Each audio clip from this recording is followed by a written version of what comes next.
Hello and welcome to Saturday's edition of Cracking the Cryptic, where I look at this beautiful puzzle that we're going to be having a look at today. It is almost entirely rotationally symmetrical again. It's called Lonely Fives. Lots of you have written in to suggest we have a go at this. It's by Scojo, who is a fantastic constructor and a sort of pillar of the Sudoku community as well. And there is a very unusual, actually there's two quite unusual rules looking at the rules here. There's an anti-queen rule from chess.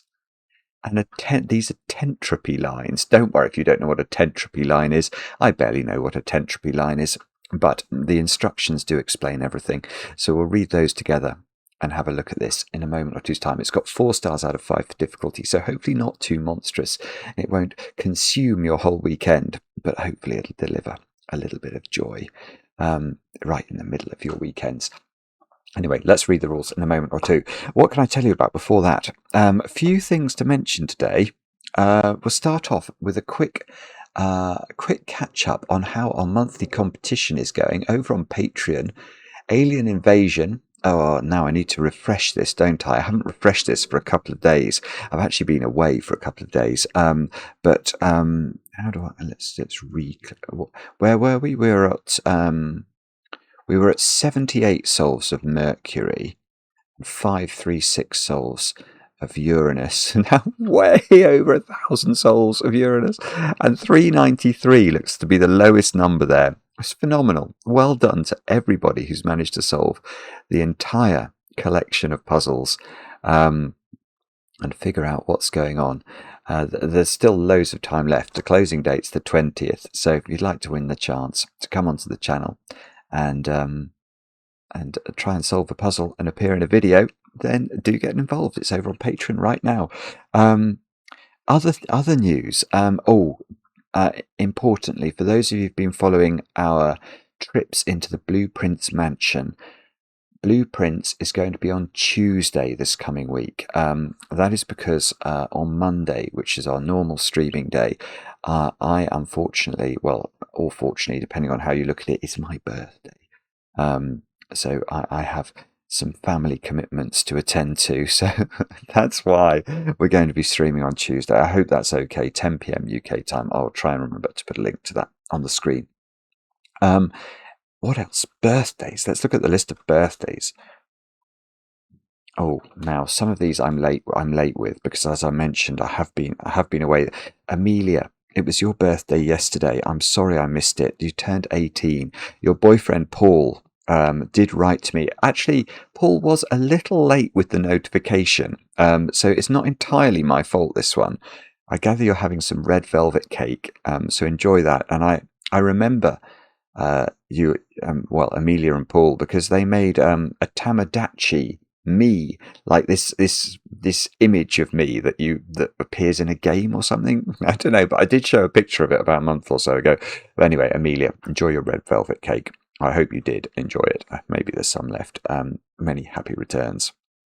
Over in Athens, Greece, Alexandros turned 31 on Wednesday, and that's exactly when I started participating in. Let's try that one. The Blackwell Foursomes, which is the most incredible event,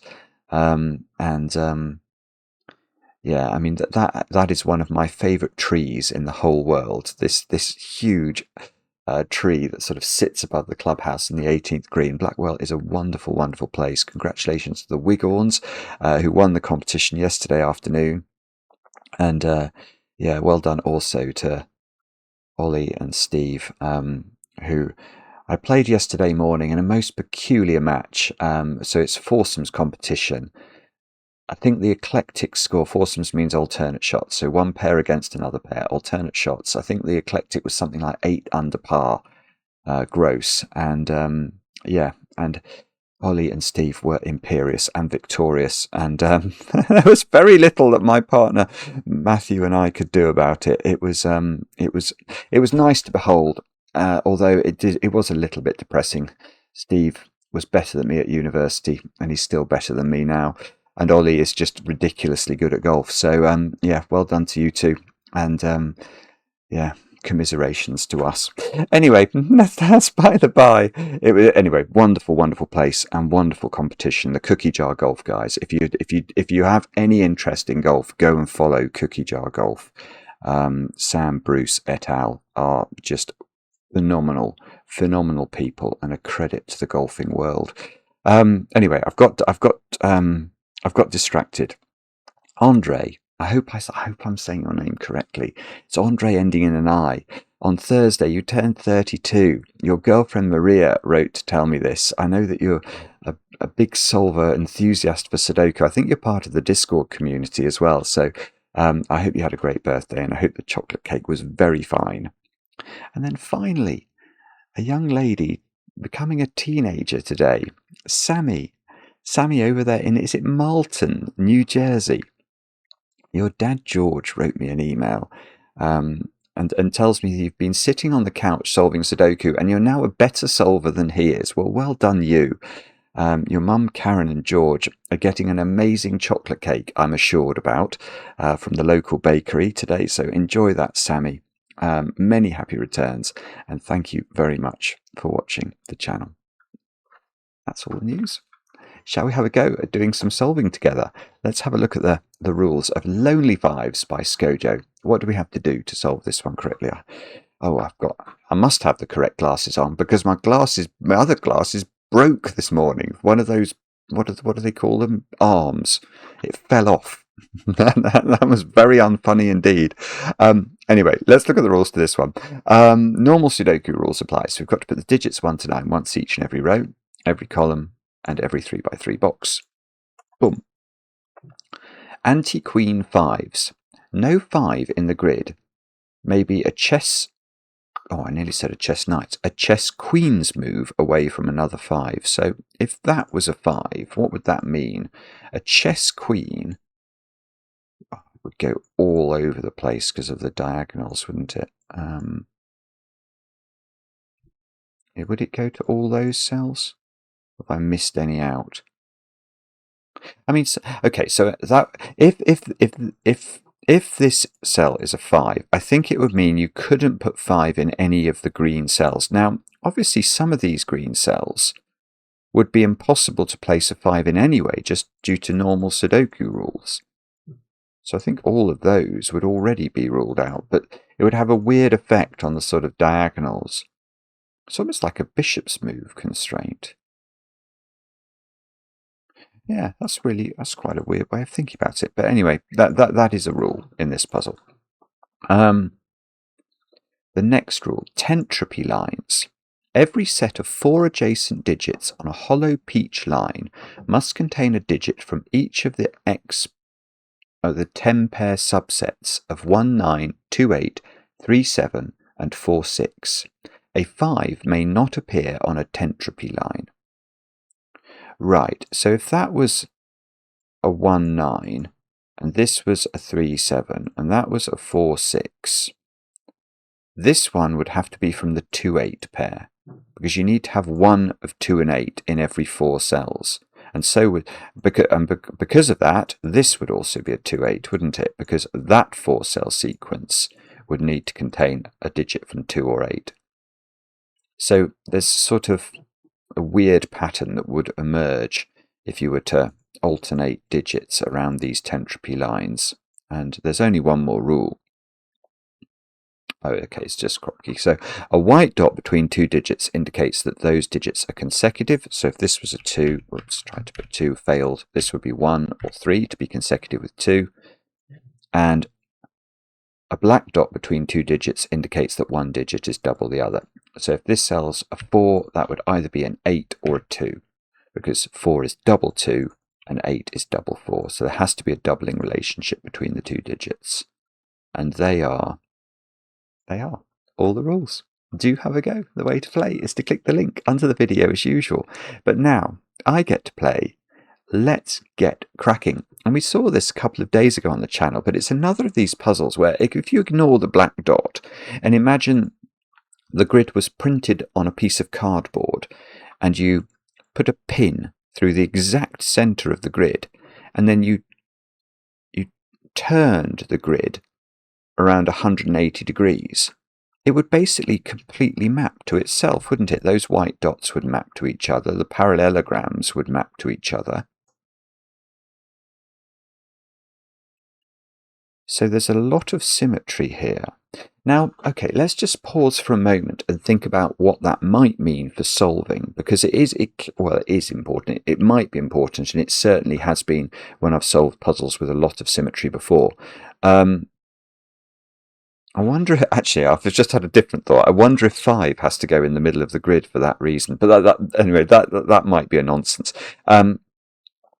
But what it tends to mean is if you find some logic in this box, for example, you should immediately consider the symmetric counterpart and see if that logic can be reapplied there. Because unless it involves that black dot, you would expect it. You would expect symmetry to preserve the logic, if you see what I mean. Anything up here should apply down there simply because of the symmetry of the grid.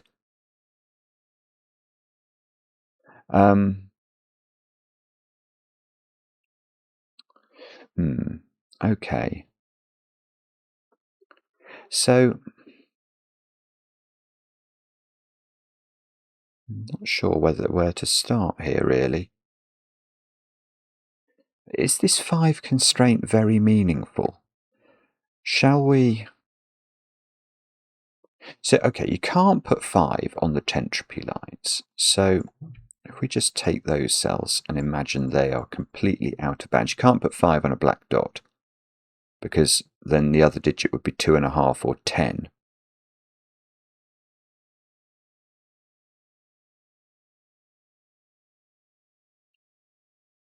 I don't... Oh, okay. Okay. So maybe it's not... All right, let's try this differently. So the five in row 1, then, I was trying to look at it by boxes, but I've just realised I could look at it by rows because the parallelograms occupy so much of certain rows, and therefore so the 5 in row 4, the 5 in row 1, the 5 in row 6, the 5 in row 9. Let's have a colour for 5. Let's make it purple. No, I'm going to go. Let's go green instead. And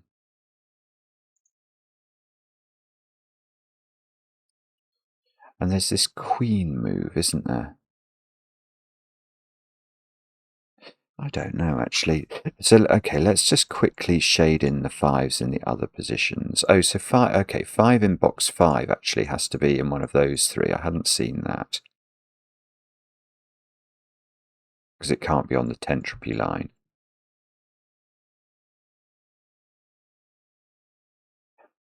So somehow, some way... Okay, you can get rid of that cell. That can't be a 5. Because then you couldn't put a 5 in... if this was a 5, let me just post it in, then it was a chess queen, it would go to all those cells in box 7, so you couldn't put a 5 in box 7. So that one is not a green. And by symmetry, therefore, that's not a green, because presumably, and it does, yeah, that would, I was just checking, it had the same effect. I thought it would, but it does.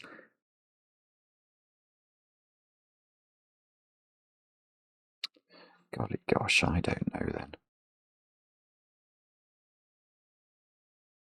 If you put a 5 there, it's incredibly powerful in this box and this box, I think. Because if you put 5 there, that one has to be a 5, but then that... Doesn't that place a 5 in box 7 as well? I'm just going to check that because of the diagonal coming from the middle box and the diagonal coming from box 4. So all of these couldn't be 5s.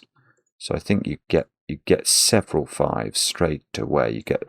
You'd actually get a 5 in box 8 as well by the diagonal rule.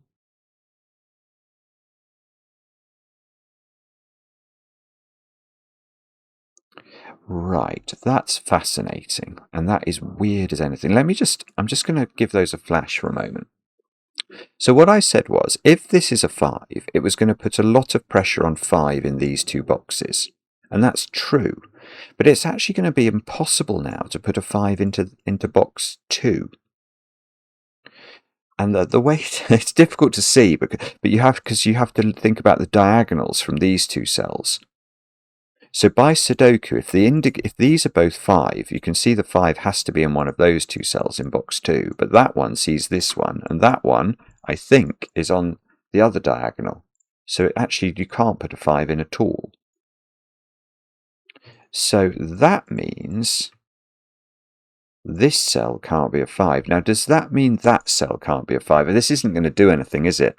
It's going to be exactly what I said at the start. We're going to get a 5 in the middle of the grid, but that, well, I was going to say that 5 probably doesn't do very much, but I don't think it will. But I think that's not a 5.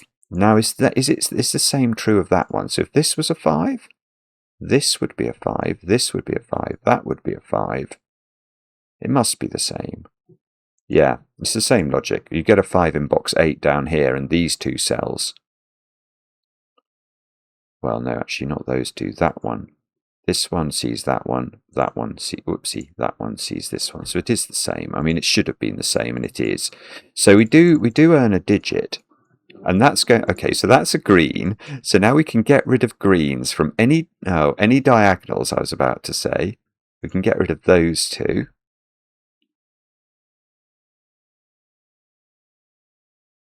Now, oh, all right, that is good. That is good. Look at 5 in well, think about 5 in column 1. That's the way to think about it most easily. Where's 5 in column 1? It's got to be at the bottom, so that's going to be the same in column 9. So we can get rid of certain other positions for 5s. Oh.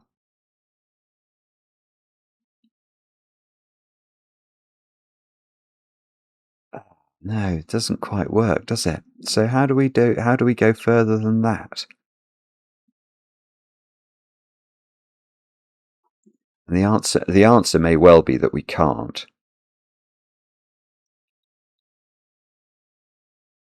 Oh, good grief. I can't see anything.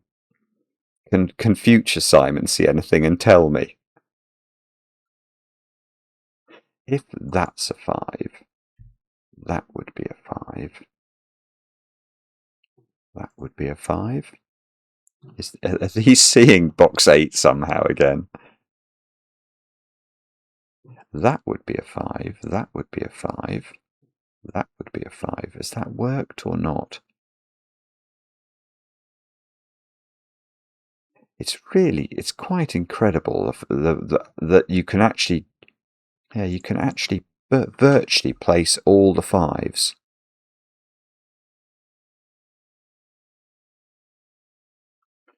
Okay, so that's one possible arrangement of 5s, which actually doesn't resolve, because I've got 2 positions left in boxes 2 and 8. Now the alternative would be those two, that one.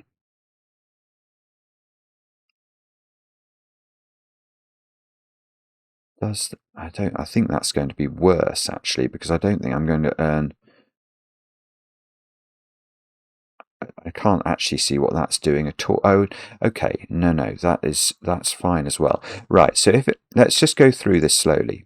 If this one is a 5, because this one can't be, this one would be, this one would be.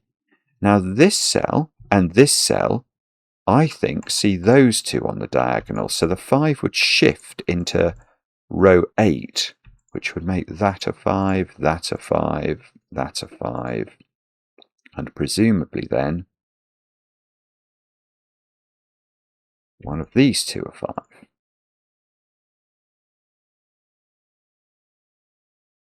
Now,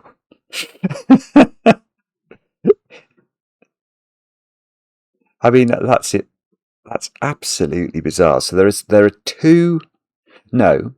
are 4 possible arrangements of 5s overall, because we could be dealing with the indigos or the purples, and then within each purple or indigo subset, you've got sort of that arrangement or that arrangement, and this arrangement or this arrangement. So all of this is telling us, I think, that we're not on the right lines. Okay, all right, I'm sorry. I'm going to leave these in as the possible arrangements of 5s in the puzzle. And what I'm going to switch my attention to the tentropy lines because I don't know what to do. So let's do tentropy. Now, as we saw during the instructions, each 4 cells, you're going to have, so whatever the nature of this one is, let's make that green for a moment, it's going to have to reappear on the line because let's say this was 1, 9, then 1, 9 couldn't be in these 3, and yet it would need to be in those 4. So it would have to repeat here. So you're going to get this sequencing along this line where the tentropy is going to have to repeat. And yeah, so it does work. I mean, it's not surprising it works, but it does sort of circle round. So this, we've got to give this one a colour. What should we give it? Yellow. So we know that yellow always follows green around the parallelogram. And then we'll go, should we go grey? And then we need a nice colour for that one, which could be, it's got to fit in with my colour scheme. Does red fit in there? That's okay, I think. Now I've got to be really careful here, because I'm now looking at these purple and indigo. I'm going to change the purple and indigo. I'm going to make them A and B or something like that. A, B, and I'm going to get rid of the colours actually, because I'm not thinking of those purple and indigos in the right way. I'm thinking the purples and indigo. So the A's are one position, possible position of 5s. The B's are a second position, possible disposition of 5s. Now the tricky thing here is going to be how, because I could start colouring the lower parallelogram, but I don't. For example, this cell, I don't know how it relates to the colouring on the top parallelogram. I suppose what we do know is that it's going to mimic it in terms of those cells are going to be the same, aren't they? Let's quickly zoom round and see if we can see anything as a result of that. So everything following indigo, we're going to have to give a colour to, lime green, and everything following lime green. I'm running out of colours actually. I've got 2 colours available. I've got orange or blue. Which is going to look better? Orange or blue? Oh, I think blue might look better.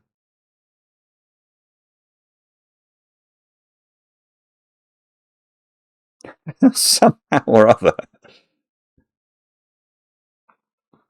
I've now got to... I can see I've got 2 reds in column 7 and 2 blues in column... Oh, the same is true in column 3, of course, by symmetry.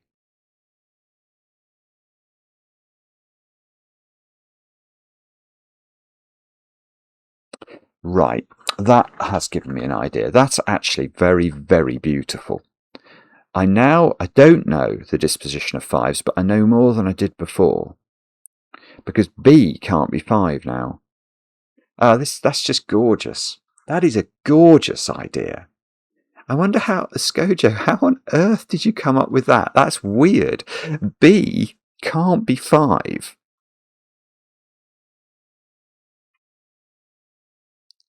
Can you see? If you can't see why, just study the diagram because it's quite lovely.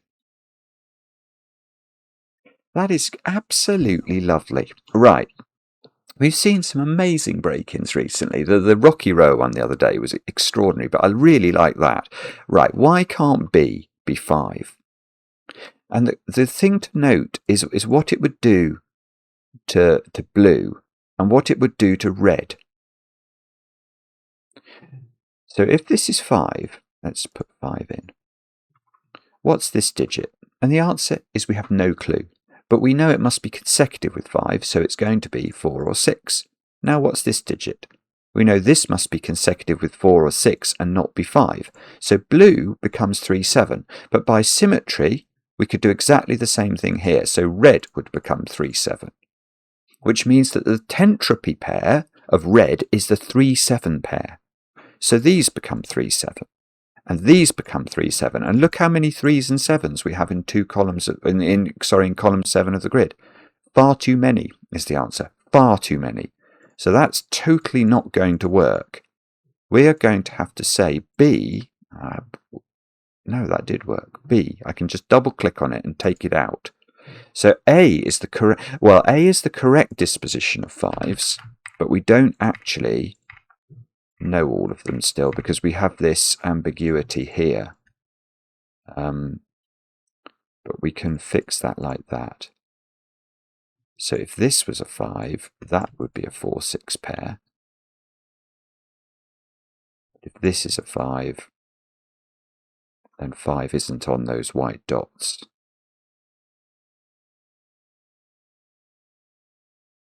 That's weird, because that's not actually helped us. Well, I mean, I suppose it's helped us in that we know some more about 5s. But we don't actually know. I know red is not blue.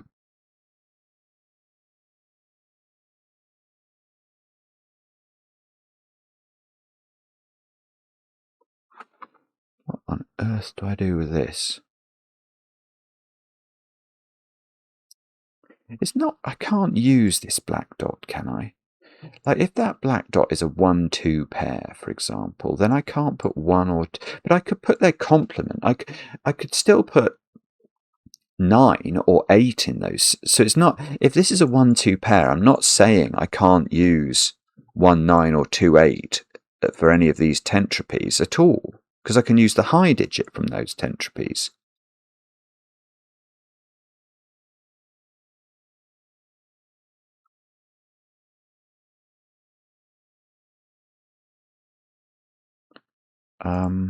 Wow.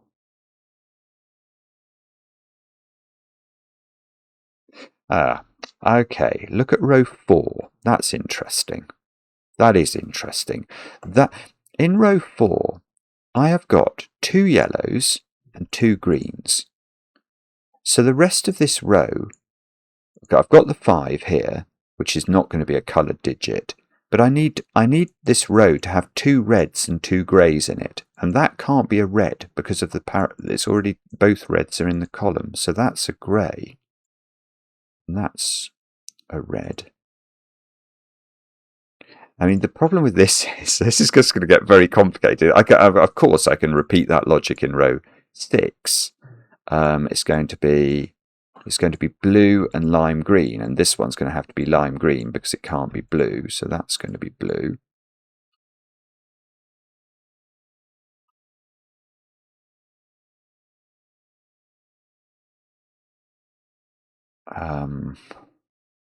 Wow. That's still, I think it's to do with column 7 and column 3 somehow. So I now know blue is not the same as grey or the same as red. So I know blue is either green or yellow. Yeah, that's it. No, it's not it. Oh, because then I saw that as a green, and I was like, oh, it can't be that green. But no, green on the top line is the dark green, so that doesn't do it.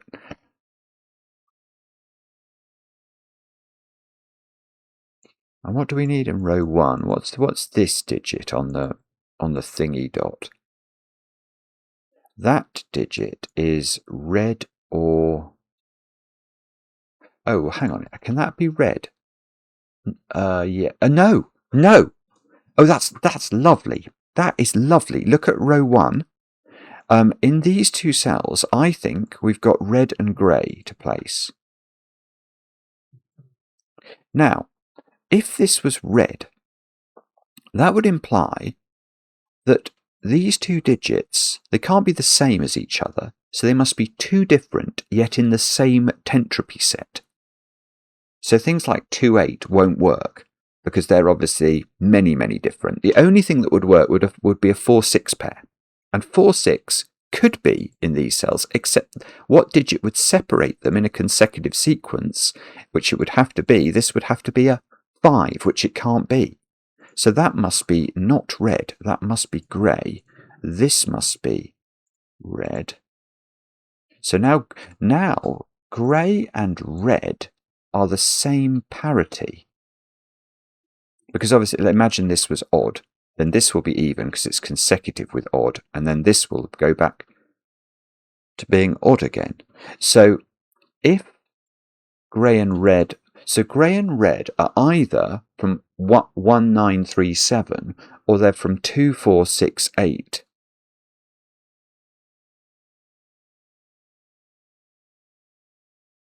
Now,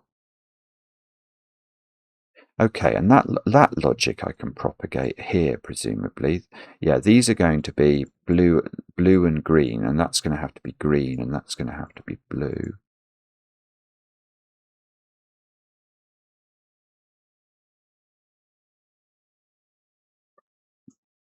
Oh. So that digit is now, it's green or yellow, because it's got to be from the alternate parity set, and that digit's going to be indigo or purple.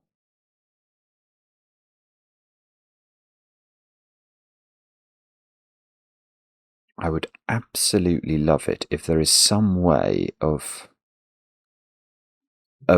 making this the bottom parallelogram's colouring consistent with the top parallelogram's colouring. That is, I think, the big game in town here. So hang on, if that's yellow, we know yellow is the opposite colouring to grey, and so that's got to be grey or red.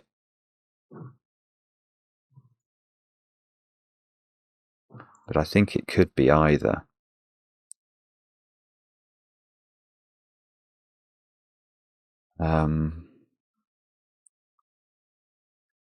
Oh, bobbins, I don't know then. How do we do this?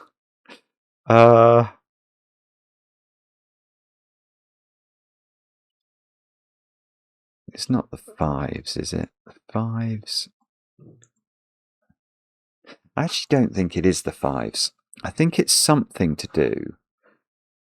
I still think it's to do with column 7 somehow. Is there a way that I know what colour blue is? Or if it's not, or maybe what colour green is. Lime green is from the same set. Is that it? If lime green, its equivalent on the top is either red or yellow.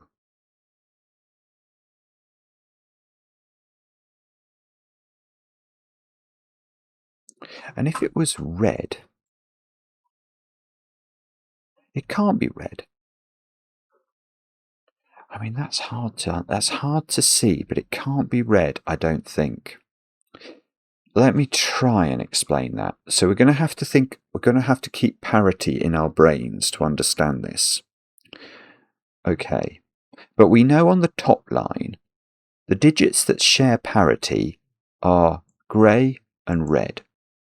So, looking at lime green on the bottom line, we know that lime green cannot be the same as grey, and it cannot be the same as dark green. So it's either the same as yellow or it's the same as red. Now, if it was the same as red, then we know that this blue would have to be grey because it's the same parity as lime green. And it can't be grey because that cell couldn't exist, because both of these would be grey, and then this would be a third grey in the column. So lime green is the same as yellow,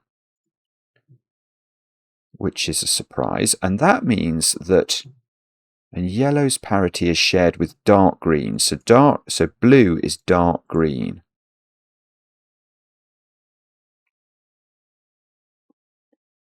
Now, what does that mean?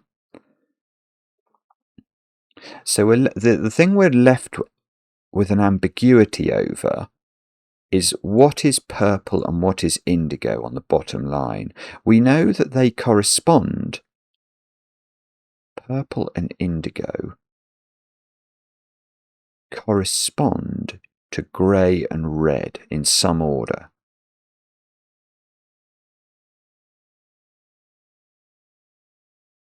So if I knew what that was, we would be in business.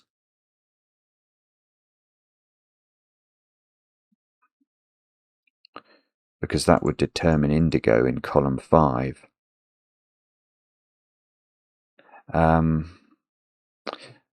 This cell, oh, that's interesting. That cell's yellow.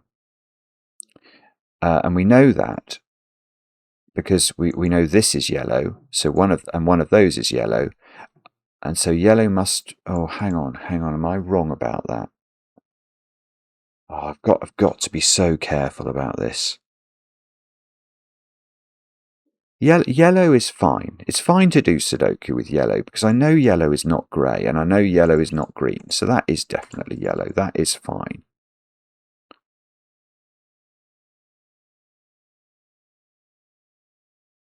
So the other, so the other yellow in this column has to be up there by Sudoku. And the other grey in this column has to be here by Sudoku.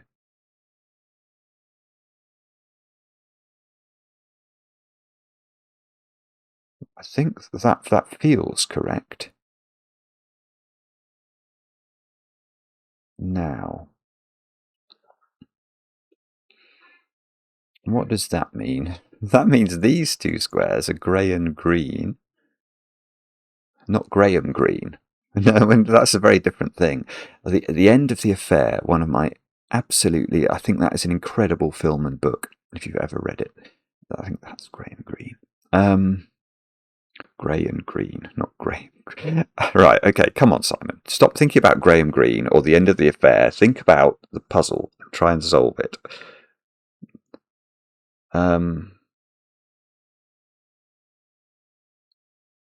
How do you think we do this? I know that red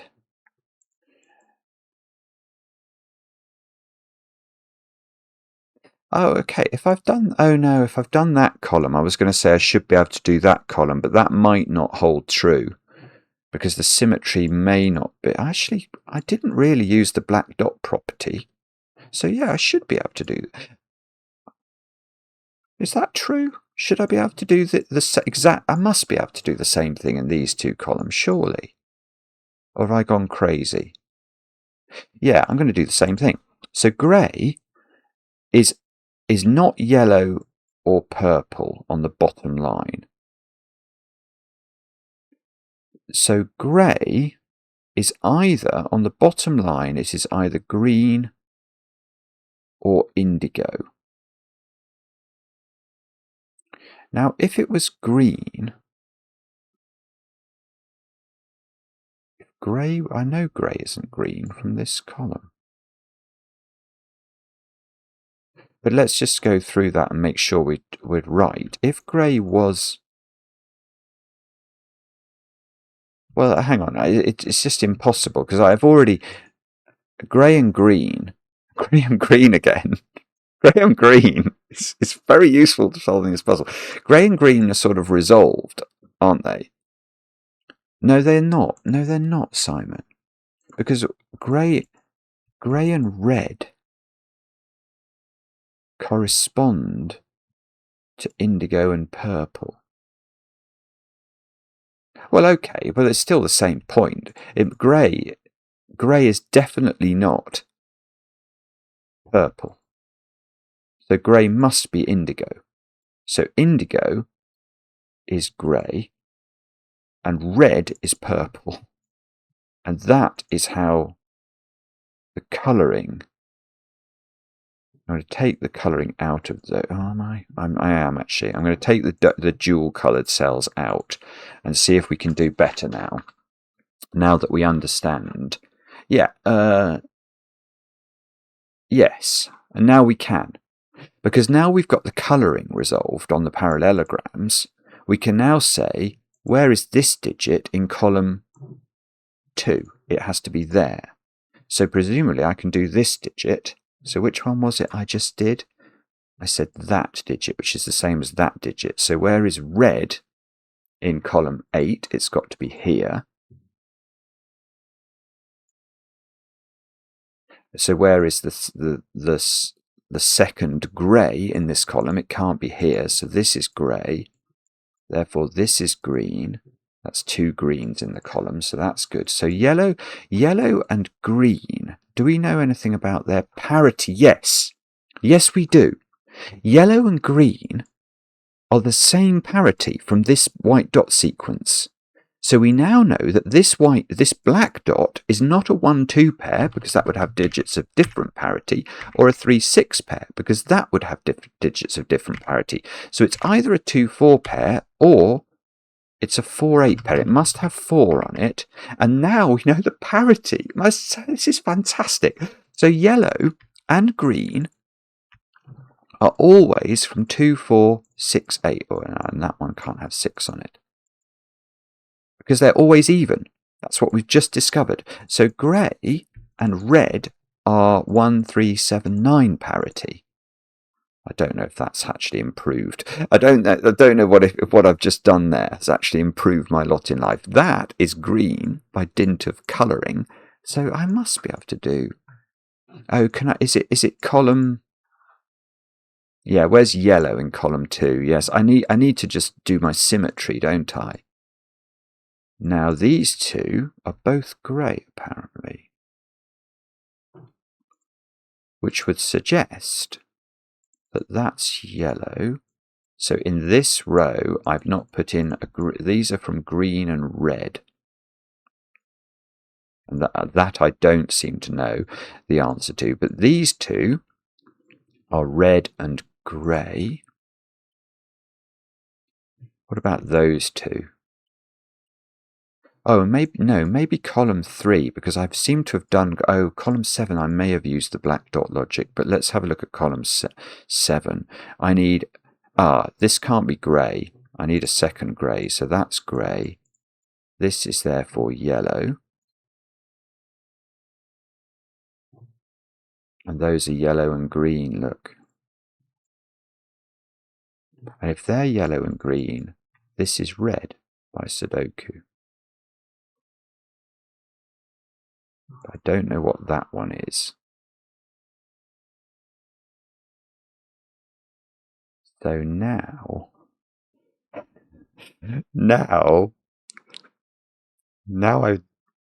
do I know? Okay, it must know what I know. The parity of this one is odd. I don't know whether it's red or grey though. Do I? I know this can't be a 1.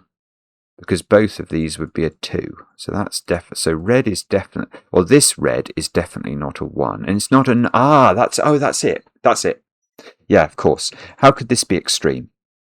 If it's extreme and it's 1 or 9, those being to be consecutive with an extreme Sudoku digit like 1 and 9, those would both be 2 or both be 8. So that means that red is 3, 7, wherever it appears. It's just beautiful. It's a beautiful puzzle. Right, so red is 3, 7, which means grey is 1, 9. So I better just click through these. So not 3, 7. These are all 1s and 9s. So that's 1s, 9s. So green is now 2 or 8, wherever it occurs. Well, I get the 4. We know. I mean, that the implication of that is that yellow is 4, 6, of course. So let's put those in. Yellow's are 4, 6. So green is 2, 8. Sorry about this. There probably would be a clever double clickage way of doing this, but I didn't think to do it. Or to be honest, I'm not very sure how to do it.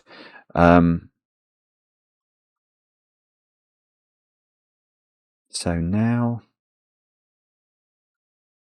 3, 7. So this digit is not 1 or 9, is it? So that's got to be red. That's got to be 3, 7. to be consecutive with 4, 6. It can't be 5. So can I do this? So that one's 2, 8. That's green. It's consecutive. So the white dots are proving very useful.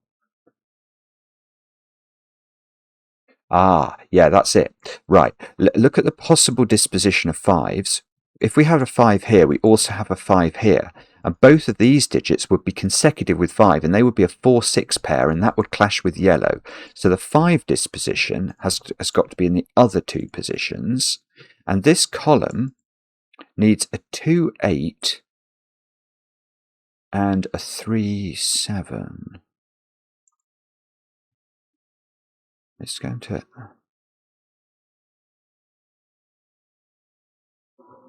So what determines hiety, sort of highness and lowness of the digits? That's what I'm wondering now. I presume it must be the black dot, but the black dot seems ambiguous because obviously this could be 2 or 8. But it must be something like that, mustn't it? Or maybe the sensible thing is to do a bit more Sudoku, perhaps. Maybe that is something I could do at this juncture. Let's keep going with Sudoku. That fair-weathered friend for at least a little bit longer. Just in case. Is it this column? Or the other thing it could be is colouring within pairs to try and sort things out. That's also a possibility.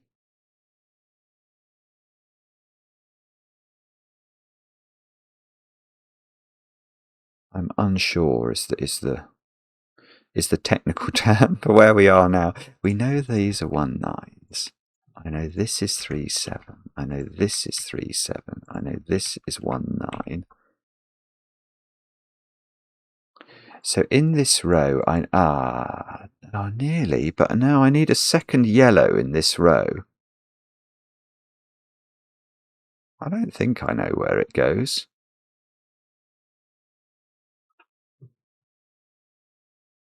I need a second grey in this row. I don't think I know where it goes. So maybe it's this dot then. It's got to have an odd digit and an even digit on it. Now, if it's got an even digit and it's here, it's a green. If it's got an even digit and it's here, then this would be odd and would be 3 7.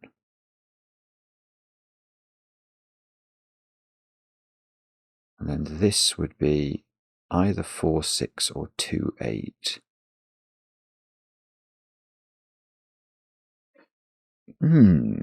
It's still not clear to me quite how to finish the puzzle off, which is a total disaster if I can't do it. Do I know what these are? It's the symmetry is not going to be helpful here. Or at least I don't think it is.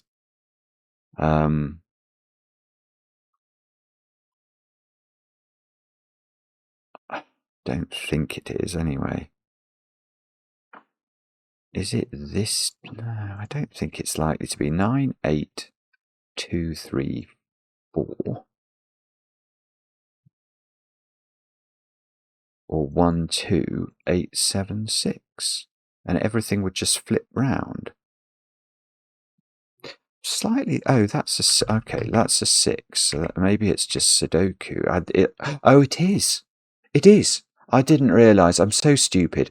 That 6 is giving me a 4 here, which is giving me a 6 on this dot, which is going to do a lot of damage through the... Yeah, look at this. Keep going. Keep doing things. 7, 3... That's a 3 now, so that's a 3, that's a 7. That's done it. We've managed to transplant through this to this to this, which means this is 2, 3, 4 as a sequence, which means this is 6, 4, which means this is 8 and this is 9. So 1s and 9s are starting to get resolved, although they might not go as far. Oh, no, they're still going. 9, 1. 9 by Sudoku now. Oh, this is a very, very beautiful puzzle. Really, really classy. So the black dot had a 2 on it in the end.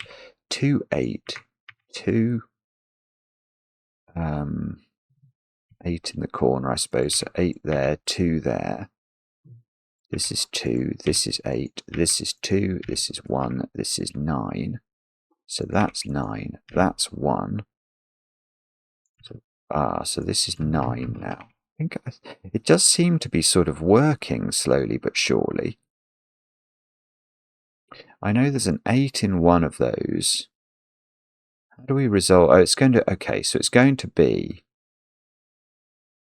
Yeah. This has to have an odd digit on it because it's a consecutive pair, and it hasn't got 1, 5, 7, or 9 on it. So that's got 3 on it.